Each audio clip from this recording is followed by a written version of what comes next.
I think the gravel family, the gravel community is amazing. We have such a close-knit group of friends. I'm friends with the whole Lincoln biking community up here. Everybody knows each other, I feel. I mean, I go to these events and everybody knows your name. You can talk to anybody. They're very easy to talk to. And so I think it's a growing community, and it is growing. It's not just the same people all the time. At my event this past weekend, I was just so surprised to see so many young kids. We started juniors division this past year, and I had like 14 young kids under 17 racing. And so that just warms my heart to see young people getting involved in gravel. So it's wonderful. It's fantastic. Everybody's so friendly. There's no stress. You can just show up as you are with whatever bike that you have. There's really no ego to it, and I love that. I mean, it's like a big family, pretty much. And everywhere you go, it seems like I seem to know. I make more friends now since I started riding gravel than I do before this time. So it's definitely a big family community here in Lincoln. I ride or race gravel because I love the community aspect of it. I think it's really unique that there's a sport where the pros line up on the same start line as every other person. Everyone out there has an equal chance to go as fast as they can, and I love that about it. I think it's really fun to meet people and talk to them and see what their goals are, and hopefully inspire people to do really crazy things on a bike. I think the ability to push our bodies in these long endurance events is really unique, and that's what I love about gravel. It's interesting in the industry when you talk to people from the West Coast and they gravel ride, but their gravel ride is, pretty much a groomed road with a little bit of gravel, very little and such. And we've had a tough time being in Nebraska with the industry, trying to get people to understand more about what gravel really is like, and coming back here and seeing. I mean, it started in the Midwest, majority, mainly, and just getting them to come back and see DKs, seeing the gravel world, seeing the other big events that are out there, because they're so cool to be around. And when the industry staff gets back here, they're floored. They can't even imagine that many people out doing it and what they're putting themselves through. So it's really cool to watch. I started riding gravel in 2008 and did DK in 2009, which was the first race I ever did. Oh, really? And Turned out pretty well. the why gravel? Well, just because of the lack of cars, it's safer. But also, once you start riding on it, you find out how interesting and fun it is and beautiful out here. And just all the people that you run into and that you race against and become friends with also. It's been like an extended family. I think people say that, but as a cliche, but it's true. It really is. And folks like Rob, they're just the best. So I really can't say anything, but gravel's awesome.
just got into Kearney here. We are around the 250 mile mark of the course. So we stopped in at the bike shed. So this would be one great location if you're having some bike issues along this route to stop in, and these guys can help you out. It's just about a mile or so off the route. But yeah, the bike shed here in Kearney is where we're at right now. This is Paul's Donuts. Yeah, this is some donuts for you. Oh, awesome. I'm gonna eat you a breakfast bowl. Some coffee and some bananas, whatever you need. Sweet, awesome. Oh, yeah. Yeah, all right. Cool. How's the roast treating you? Pretty good. It was a little soft there for a little while and stuff, but it was, I think we're gonna run into a little bit of maybe some reroutes today and stuff, just from the stuff that happened. Yeah. So, all right, man. All right, good we're to see taking you. off. Yeah, take Thanks care. for letting Safe us stop in. travels. Yeah, you bet. Fix his Okay, tires. let's go. Yeah, Worked out okay. perfect. Yeah, and stuff, exactly. So, Yep. all right, Awesome. man. Good to see Okay. you. All right. Take care. Yep. I would say your best bet. Yeah.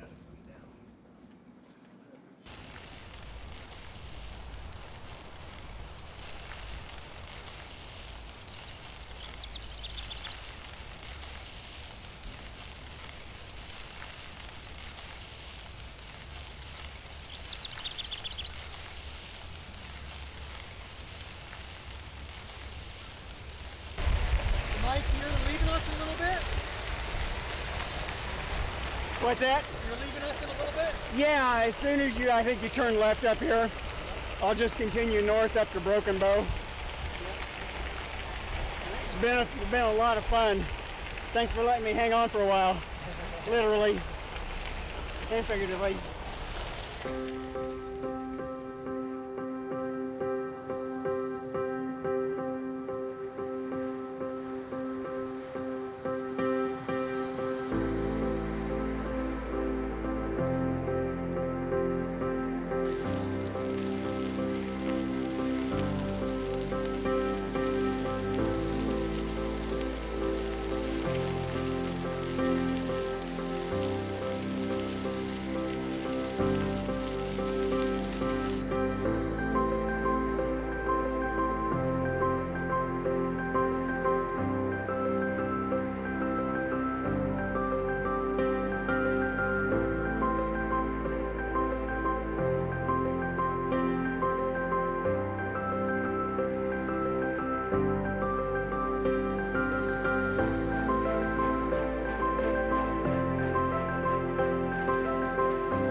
I'm Paul Brasby.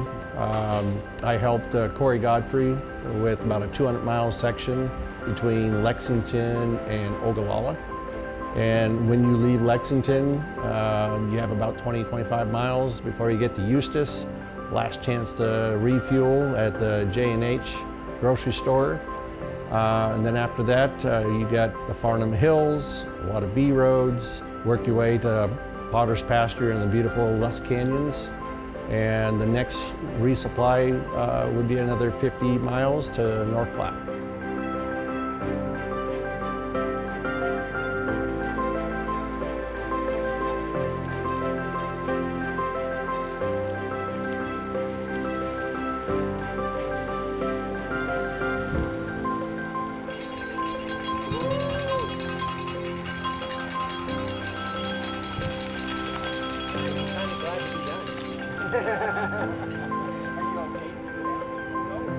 I heard something.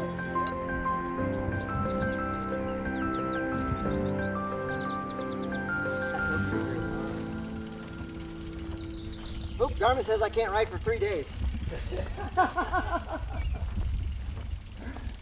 Oh.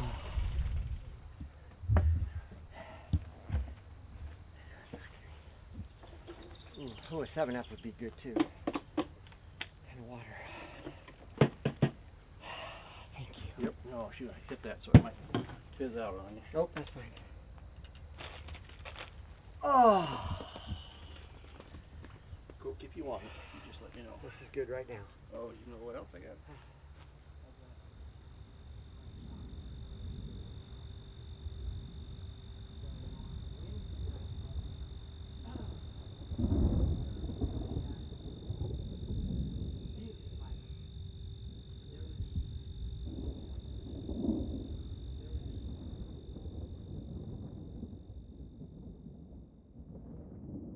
So we are at Potter's Pasture.